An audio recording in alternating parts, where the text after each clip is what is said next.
We're going to talk about different relationships in graphs, and we're going to talk about multiplicative relationships. Now, multiplicative, what word do you hear? Multiply. That's exactly right. Multiplicative relationships multiply. So we've talked about independent and dependent variables. So we know that x is your independent variable and y is your dependent variable. So each independent variable is multiplied by the same number to get the dependent variable. So what that means is that I am multiplying x by something to get to y. Okay, so this k is what we're multiplying x by to get to y. Okay, and then this thing that we're multiplying by, this k, we have a special name for it because why not? And it's called the constant of proportionality. Yes, you would think it would be C for constant, but no, it's K. Okay, that's the thing that we are multiplying by. That's because it's a proportional relationship because I am multiplying by the same thing every time to get my dependent variable. Mrs. Schuler wants to go to the movies. The early bird showing is $6.25. Represent the relationship between the number of tickets and the cost of the tickets. So I know that if I have 0 tickets, how much money is that going to be? $0. And real quick, let's just remember this is my x and this is my y. So my number of tickets, that's my independent variable. And y is my dependent variable. It's always going to be x and then y. So if I have 0 tickets, it's $0. If I get 1 ticket, it's going to be $6.25. What if I have 2 tickets? That's going to be $12.50. What about 3 tickets or 4 tickets? Well, 3 tickets would be $18.75 and 4 tickets would be $25.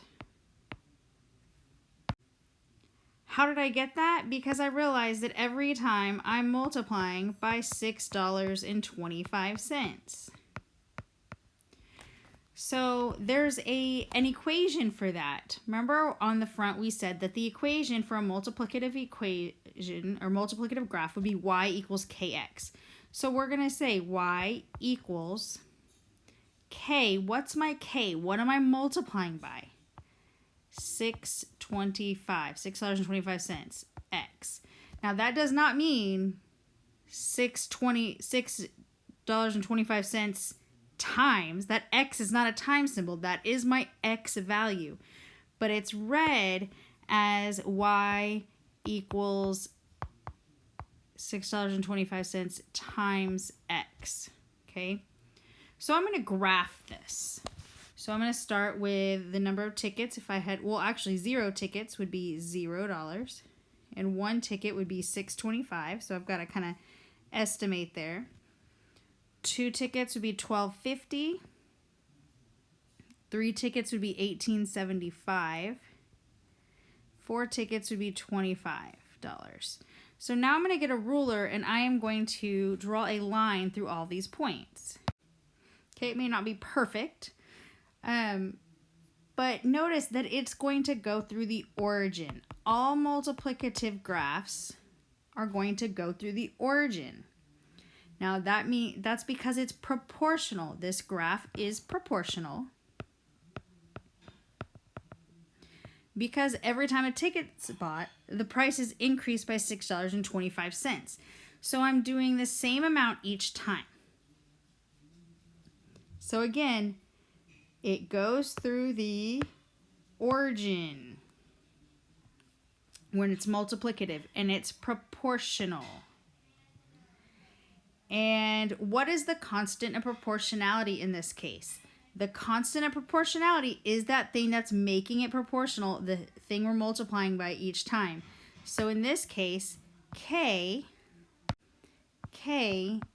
which is the symbol for constant of proportionality, is 6.25. So this is, again, is for a multiplicative relationship. So now let's look at additive relationships. Now we're going to talk about additive relationships. And what words do you hear, or word do you hear when we say additive? Add. That's because that's exactly what we're going to do. We're going to add something to my x to get to my y. So the same number is added to the independent variable to get the dependent variable. Okay, so again, my x is my independent, and my y is my dependent.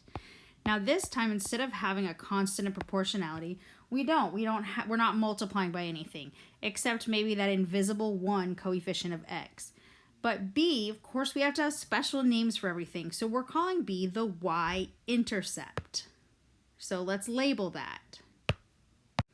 Now, what is a y-intercept? That's where it intersects the y-axis, okay? So, again, looking at this equation, y equals x plus b, when you write an equation for an additive graph, you're literally going to write y equals x plus, and then the b is the thing that's going to change. That's whatever you're adding to x to get to y. So now let's do an example. Alexis is 4.5 years older than Aubrey. Represent the relationship between Aubrey's age and Alexis's age. So Aubrey's age is going to be my x, or my independent variable. So if Aubrey is 0, Alexis is 4.5. So what about when Aubrey's 1? That means she's going to be 5.5. What about when she's 2? Does that mean she's going to be 9? No, she's going to be 6.5. Because every time I'm adding 4.5 every time.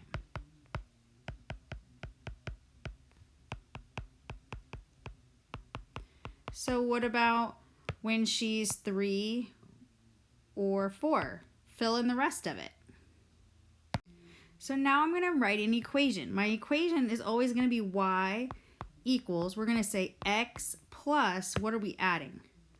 4 5/10. Okay, now this is not proportional because I'm not multiplying it by anything. Yes, I'm adding the same amount each time, but if I would have skipped to 10 here, it's not going to be 9.5 like the other ones are adding. Okay, I'm adding 4 5/10 every time to the x.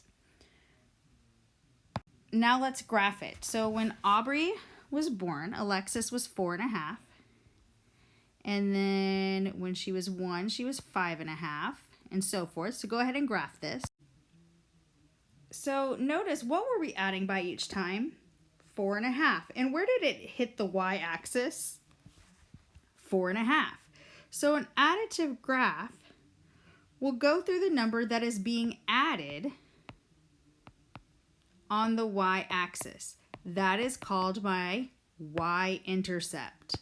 So that right there is my y-intercept, which we call b in this equation. So you're always going to, whatever I'm adding by is where it's going to hit the y-axis. And again, this is an additive graph. I hope that was a good introduction to additive and multiplicative relationships in graphs and tables.